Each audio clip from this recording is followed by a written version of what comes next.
రాష్ట్ర లోగోలోని కాకతీయ తోరణం చార్మినార్ చిహ్నాలను తొలగించి గ్రేటర్ వరంగల్ కార్పొరేషన్ అధికారులు వెకిలి పనులు చేస్తున్నారని BRS working president KTR fire అయ్యారు.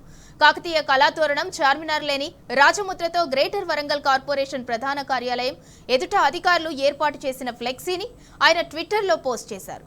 ఇది అధికారిక నిర్ణయమా లేక అనధికార నిర్లక్ష్యమా అంటూ ప్రశ్నించారు. ఈ కొత్త చిహ్నం ఎవరు ఎప్పుడు ఆమోదించారు? ఒకవేళ ఆమోదించకపోతే అధికారులు ఎందుకు దీన్ని వాడారు? దీనికి కారకులెవరు అని ప్రశ్నించారు. నిర్లక్ష్యంగా వ్యవహరించిన అధికారులపై చర్యలు తీసుకోవాలని డిమాండ్ చేశారు.